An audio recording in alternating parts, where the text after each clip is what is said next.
शादी के बाद भी बेटियों का अपने पेरेंट्स का फाइनेंशियली और फिजिकली हेल्प करना गलत है क्या? कि जैसे आजकल के हस्बैंड लोग हैं वो मना करते हैं, कहते हैं कि अब तुम्हारी शादी हो गई है तो तुम अपने पेरेंट्स के लिए अब कुछ नहीं कर सकती हो, तो फिर उन्हें ये इस चीज़ को कैसे समझाया जाए? क्या मदद करती थी आप अपने पेरेंट्स की? क्या मदद करते हैं अभी? मतलब जैसे कि फाइनेंशियली भी अगर कभी ज़रूरत पड़े उनको, या फिर फिजिकली उनकी तबीयत खराब है, कुछ और उन्हें तो ज़रूरत आपके है। भाई हैं? भाई है, लेकिन भाई का आजकल तो आप जान ही रहे हैं, सब शादी होने के बाद थोड़ा एटीट्यूड चेंज हो जाता है, तो बेटियां अगर रिस्पॉन्सिबिलिटी नहीं, लें वो ठीक तो है, आपकी रिस्पॉन्सिबिलिटी ठीक है, पर वो काम भाई का है। माता पिता को अपने बच्चों को, इसलिए हम कहते हैं पूरी ज़मीन जायदाद नहीं देना चाहिए, अपने लिए बचा के रखना चाहिए।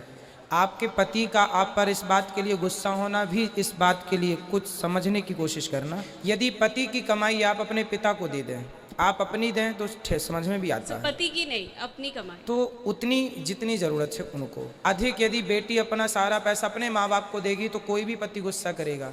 भाई जब उनके पास उनका बेटा है कमाने के लिए, इसलिए कहते हैं बेटी तब सपोर्ट करे जब भाई ना हो।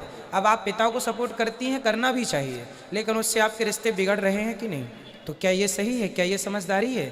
फिर एक पक्ष रह जाएगा, बाप और माँ तो रह जाएगी, पति पक्ष समाप्त हो जाएगा। गुरुजी फाइनेंशियली तो चलिए ठीक है, लेकिन जैसे फिजिकली भी है, पेरेंट्स को ज़रूरत है, आज उनकी तबीयत खराब है। मैं आपको फॉर एग्जांपल बताती हूँ, कोरोना टाइम में मेरे पापा एक्सपायर हो गए, उनकी तबीयत ठीक नहीं थी और मेरी सिस्टर भी हॉस्पिटलाइज थी। बोला कि मतलब इतनी इनह्यूमैनिटी दिखाई है कि मुझे जाने ही नहीं दिया गया वहाँ पे, नहीं, वो और तो मैंने गलत अपने है। दोनों लोग खो दिए। शायद मैं अगर गई हो, मुझे वो बार बार रिग्रेट रहता है कि शायद अगर मैं गई होती तो मैं किसी न किसी को बचा लेती।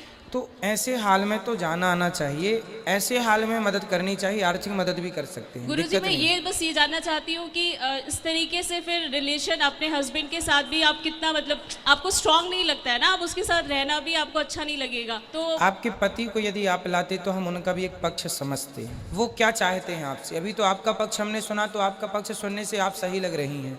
वैसे देखो, दामाद को भी अपने सास ससुर को अपने माँ बाप की तरह रखना चाहिए, समझदारी तो ये कहती है, परंतु आपको समझदारी का ये परिचय देना है कि आपको अभी अपने पति के साथ रहना है, और पति के साथ रिश्ते नहीं बिगाड़ने, जीवन उन्हीं के साथ गुजरना है। माँ बाप ने तो आपका कन्यादान कर दिया है, जिम्मेदारी होती है हर बेटी की, निभाना भी चाहिए, पर उस चक्कर में कहीं पति ना चला जाए, कल को आरोप लगा देगा कि जाओ फिर अपने माँ के पास रहो, बाप के पास रहो फिर। इसलिए बेटा दोनों को बैलेंस करके चलो, बैलेंस बनाओ। यदि आपकी गलती है उसे एक्सेप्ट कर लो, स्वीकार कर लो, गलती नहीं है तो पति को लेके आना। मैं ऐसे समझाऊंगा कि वो आपके माँ बाप को माँ बाप की तरह ही रखेगा, खुद के माँ बाप की तरह रखेगा। पर आपकी गलती है तो आप उसे एक्सेप्ट कर लो, उसे ख़त्म करो, क्योंकि उससे आपका नुकसान है। आपका तो भविष्य लंबा है, माँ बाप का तो चलो हो गया, गई बहुत थोड़ी रही, लेकिन आप देखो कि कहीं आप भी तो गलत नहीं है।